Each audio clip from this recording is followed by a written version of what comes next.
Hello बच्चों, let's see this question. Sum of the square of the tangent of the length of tangents from the point point दे रखा है हमें 20 माइनस 30 30 and 40 and 40 and 15 to be circle. Circle की हमें equation दे रखी है X square plus Y square equal to 16 is ये किसके इक्वल है 7 8 50 प्लस के. तो हमें के की वैल्यू फाइंड आउट करनी है बच्चों. तो चलते हैं इसके सॉल्यूशन की ओर. सॉल्यूशन सॉल्यूशन सॉल्यूशन को समझने के पहले हम चलते हैं इसके की कंसेप्ट की ओर बच्चों. तो मैं समझता हूँ इसका सबसे पहले की कंसेप्ट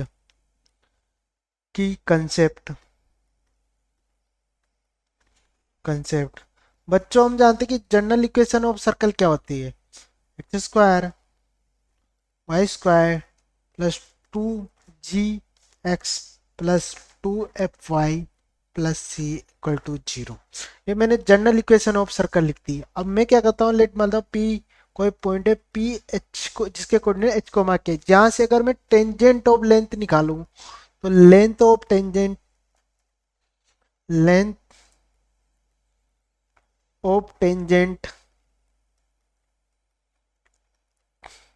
टेंजेंट वो होती है रूट ऑफ S1. तो ये S1 क्या होता है यहाँ से, मैं जो एच को मैं इसको सेटिस्फाई करेंगे तो एच स्क्वायर के स्क्वायर 2g h 2f के प्लस सी, ये हमारी ये हो गया. ठीक है बच्चों. तो मैं अब चलता हूँ अपने क्वेश्चन की ओर. तो क्वेश्चन में हमें 3 पॉइंट दे रखे हैं. पॉइंट लेट मान लेता हूँ, लेट जो मैं सॉल्यूशन में चल पॉइंट इसको पॉइंट पॉइंट 0 पहला पॉइंट क्या दे रखा है 20 30. इसमें मैं लेंथ ऑफ टेंजेंट निकालूं, इसको मैं T1 से डिनोट कर देता हूँ. जब मैं इसका T1 की वैल्यू निकालूंगा यहाँ से,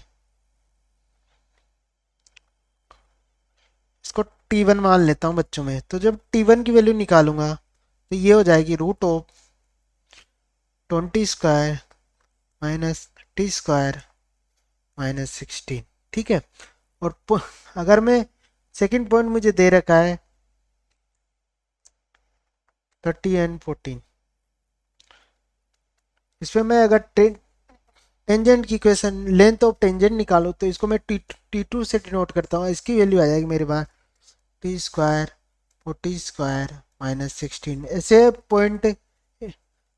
और थर्ड पॉइंट मुझे दे रखा है 14 30 14 एंड 15. जब मैं 14 एंड 15 पे जब टेंजेंट की इक्वेशन निकालूंगा यहाँ से, तो ये इसको मैं T3 से डिनोट करता हूँ. लेंथ निकालूंगा तो ये हो गया 14 स्क्वायर प्लस 15 स्क्वायर माइनस 16. ठीक है बच्चों. अब हमें क्वेश्चन में क्या कह रहा है, the sum of square of length of tangent from the point इन पॉइंटों से ऑफ सर्किल, सर्किल पे किसके इक्वल है 7 8 15 एंड प्लस के इक्वल है. तो हमें अकॉर्डिंग क्वेश्चन के हिसाब से क्या दे रखा है by given. Question by given given दे रखा है हमें कि T1 का स्क्वायर प्लस T2 का स्क्वायर प्लस T3 का स्क्वायर है ना, वो इक्वल है 7 8 किसके 7 एंड 15 के. तो हमें के की वैल्यू, तो मैं इसकी वैल्यू इनसे पुट कर देता हूँ. तो ये मेरा क्या बन जाएगा 20 का स्क्वायर प्लस 30 का स्क्वायर माइनस 16. यहाँ से मेरा क्या बनेगा 30 का स्क्वायर 40 का स्क्वायर माइनस 16. और यहाँ से मेरा बनेगा 40 का स्क्वायर प्लस 50 का स्क्वायर माइनस का 16. ये किसके इक्वल है 8 7 प्लस. अब बच्चों में जब इसको आगे सोल्व करता हूँ तो मेरा क्या बनेगा 400 900 माइनस 16. मेरा बन गया 900 1600 माइनस का 16.